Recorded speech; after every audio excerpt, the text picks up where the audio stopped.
Sir, pabor po ba kayo sa impeachment? Oo, kasi nung panahon ng tatay niya, lagi kaming nagtatago, akala namin kami nasusunod sa tokhang.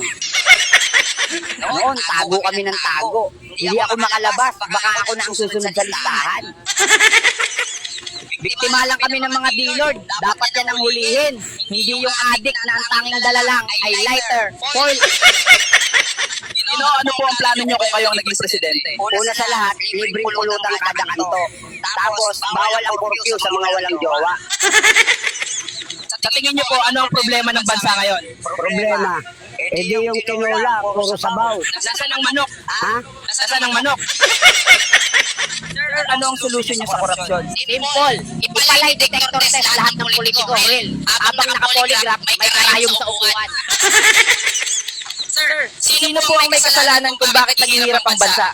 Walang iisang may sala, pero sure ako, hindi ako yun. Sir, may solusyon po ba kayo sa traffic sa EDSA? Simple lang.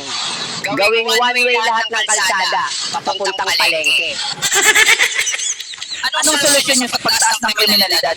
Lahat ng magnanakaw, lagyan ng bell sa bewang, para alam ng lahat kung nasaan sila. Sir, anong nagbibigay sa inyo ng lakas araw-araw? Yung utang sa tindahan, kailangan kong mabuhay para mabayaran yun. Sir, ano para sa inyo ang tunam na tagumpay? Yung makautang ka nang hindi ka hinahabol. Sir Juan, kailan nyo po balak abutin ang pangarap nyo? Pag natuto na akong matulog. Sir, mahilig po ba kayo sa alcohol? Oo, pero hindi yung panlinis, yung may tama.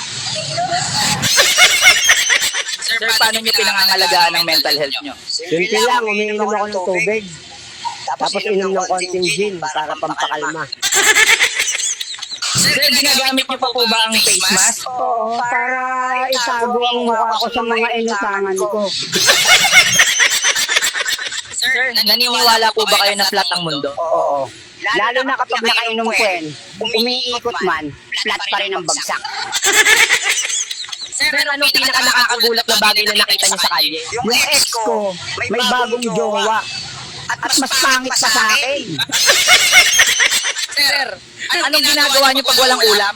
Tinitigan ko lang yung kanin. Tapos iniisip kong lechon siya.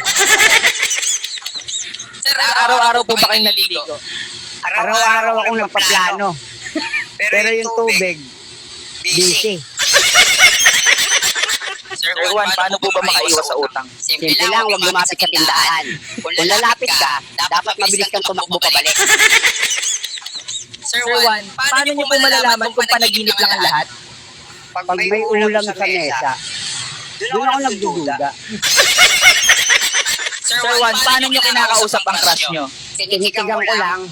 Minsan hindi rin ako makatiis. Kinakausap ko na sa isip. Sir Juan, paano maiwasan ang inggit? Isipin mo, lahat ng may bago, may utang din. Sir Juan, dapat po bang sumagot lagi sa group chat? Depende. Kung may ambagan, huwag kang online. Anong nakikita nyo kapag tumitingin kayo sa salamin? Isang bayani, lasing, pero di sumusuko. Sir Juan, paano nyo tinitiis ang maingay na kapitbahay? Ginagantihan ko ng video kahit wala sa tono. Sir, kumakanta po ba kayo sa video? Oo. Sa sobrang taas ng boses ko, pati kapitbahay sa kabilang barangay napapamura. Sir Juan, anong dapat gawin pag walang pambayad sa jeep? Magpakilala ka, bilang ka mag-anak ng grader. Sir Juan, natatakot po ba kayo sa multo? Hindi. Takot sila sa akin. Kasi wala rin akong pahinga. Sir Juan, safe po ba yung nagmamotor na isang kamay lang? Safe yan. Basta yung isang mong kamay nakaabot na sa St. Peter. Paano nyo po inaalagaan ang kalusugan nyo? Nagja-jogging ako tuwing wala nang laman ng bote. Pabalik sa tindahan. May mensahe po ba kayo sa mga kabataan ngayon? Mga kabataan, huwag kayong padala sa barkada. Kung iinom kayo, huwag sa gitna ng kalsada. Sa kabilang may anino pa.